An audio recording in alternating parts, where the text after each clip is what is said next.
this is a fairly important job because as the only person with a wood burner in the family,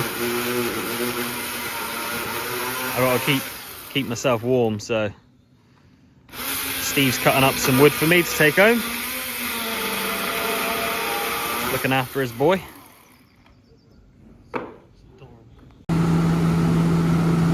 The weather's lovely today and the ground's dry enough, so George is taking the sprayer out to spray some oilseed rape for a customer.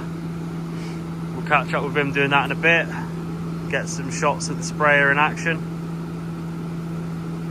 Yeah, hopefully this weather's here to stay now for a bit. Supposedly meant to have a dry week, so hopefully we'll be getting a bit more done and you'll see a bit more of what we're up to out and about rather than in the workshop. Ant's just filling up with fuel because he's just got to move some Digestate to a separate lagoon for a local farmer. So he'll be tanking all day from now on. We'll catch up with him later.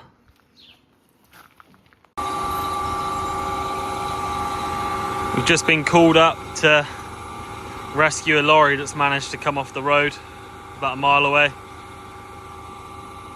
So Steve's gonna go out in the 410 and pull him out.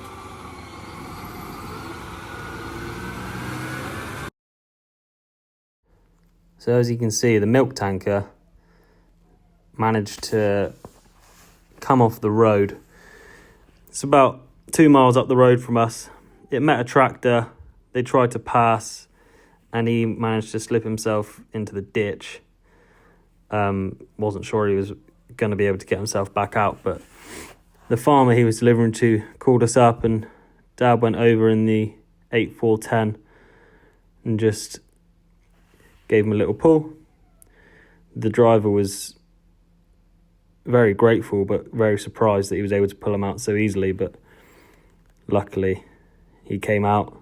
He was waiting to pick up some milk, so he probably wasn't as heavy as he could have been, but Steve managed to pull him out. He went on his way.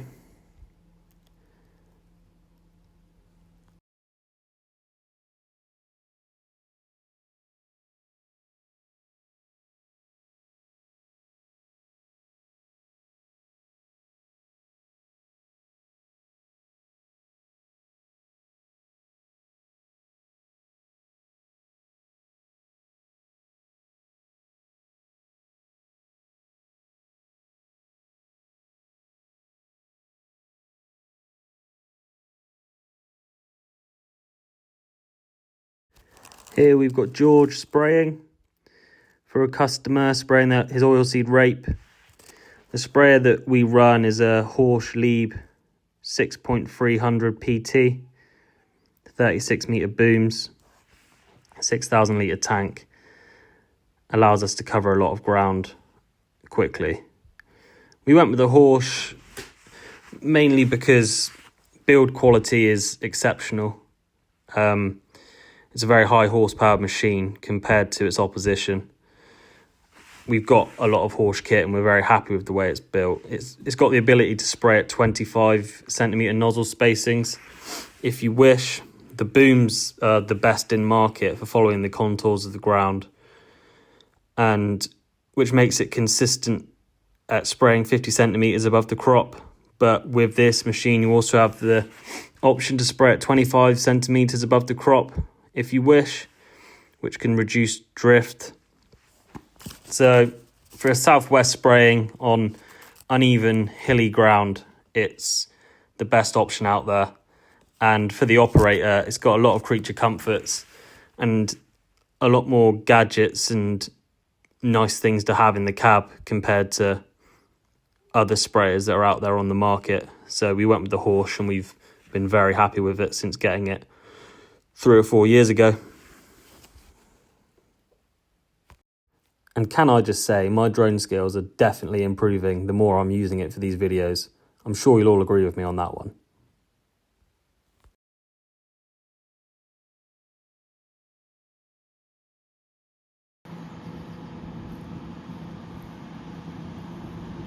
George just folded up to go down to the next field.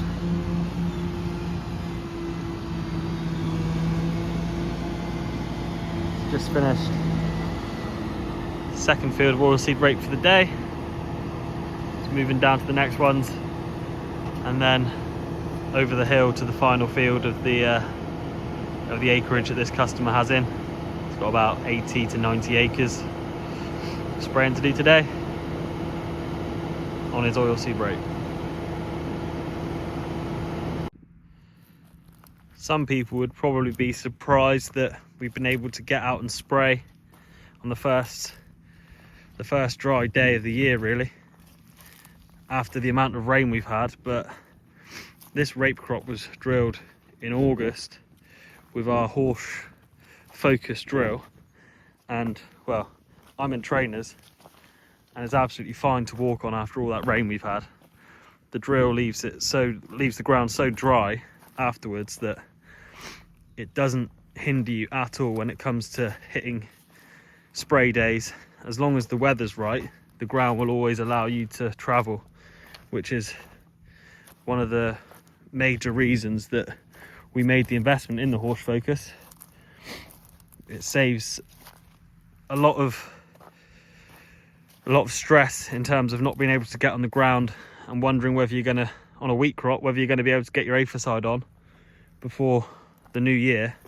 We've not had any trouble since, so you can all see the benefit. Got the 6-furrow plough in, just to replace the wearing parts on it. Got Andrew doing that. He's done that before. Ready for spring groundwork.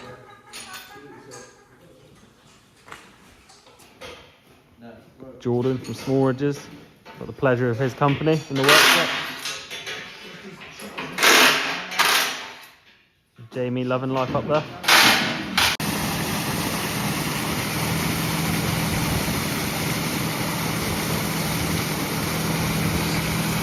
And in the Pichon tanker,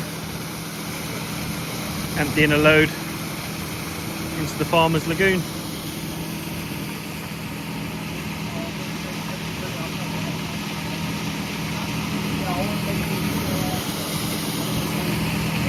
Flakes over there, waiting with the next load. Taking a couple loads each today, ready for spreading in the next month or so.